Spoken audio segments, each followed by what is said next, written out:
We're joined by Jared Kessler, who's the founder and CEO of EasyKnock. Jared, thanks for joining us this morning, as well as Constance Freedman, who is the managing partner at Moderne Ventures. Great to have you as well with us, Constance. Let's dive into this. A real estate-focused VC firm that's backing EasyKnock. You're representing Constance. Jared, throughout the pandemic and with rising housing costs, how much more activity has your sale-leaseback platform seen?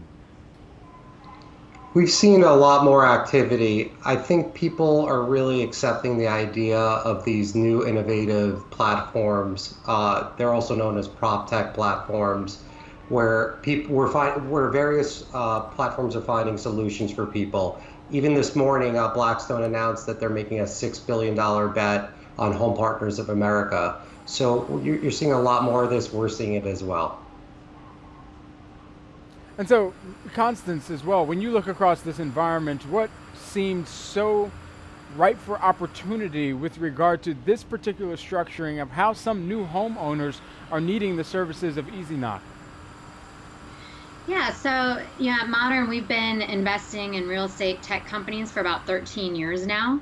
And I think just the prevalence of both technology as well as transparency of information is giving rise to new ways of doing business, new ways of selling real estate. And so what was really attractive for us with EasyKnock is it really represented a completely new way of buying a home, or actually I should say getting liquidity out of a home.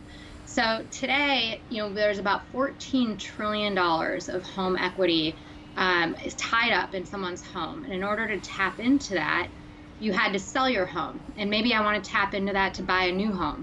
Or maybe I want to tap into that cash because I have some life event and I need liquidity.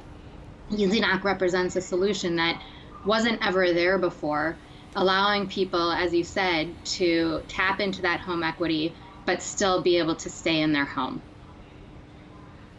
Understood. And Jared, coming back to you, some criticism that has arisen from consumer advocacy groups, they would argue that sale-leasebacks could be taking advantage of people in desperate circumstances in an asset which is their wealth builder or their wealth creation asset, typically seen over the course of years and decades even. And so, unfortunately, they are cashing out of their most valuable asset at a very low price. I want to get your reaction to some of that criticism from the consumer advocacy groups and how you help customers understand the true market value of their property even before they do enter into an agreement.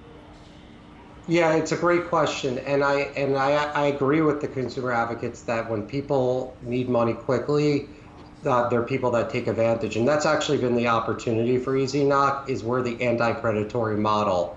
And I think what's happened in the past is they set people up to fail by giving them an expiration date where they can repurchase their home, and that's the only choice. With EasyKnock, our customers, if they decide they want to sell their home, they can sell the home and they get the difference between the next sale price and whatever cash we get.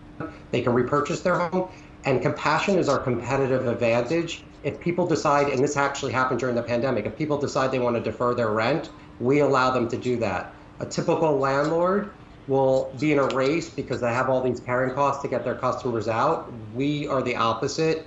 In many ways, we feel like we're consumer advocates. We have plenty of guardrails to make sure people understand what they're doing as well, too. So we're very excited because we feel like we can really shine a light on what actually could be done and solve an emotional and financial need by also being transparent. And that's at the core of EasyKnock.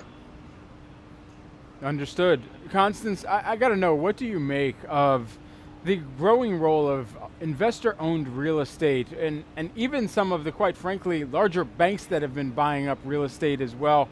Investor-owned real estate, at least, that makes up now about 20% of the housing market. And I want to get your perspective on what this means for the state of home ownership in the broader housing market and what trajectory this sets us on. Yeah, it's a great question and a very interesting trend, and I think one that has only been, I guess, accelerated by COVID, where people wanted to leave smaller apartments and move into larger homes, thus sort of making it more attractive for institutional investors to get into the single family home category. I think I think there's two things. For the typical renter, it's an opportunity, and it's a great thing. I get to have a larger footprint. To your earlier question about millennials and affordability, it allows me as a millennial to have a single family home, even if I can't afford to purchase one right now. And and it allows, I think, for some of the technology to keep up and kind of service that experience of renting, from in a single family capacity. Now, as a homeowner, there's some downside to it. I mean, I'm now competing with institutional buyers, and in some cases they're driving up the home price. But on the other hand, if I'm a seller, that's a benefit to me. So I think, like a lot of things, it depends on which side of the fence you're on at the moment.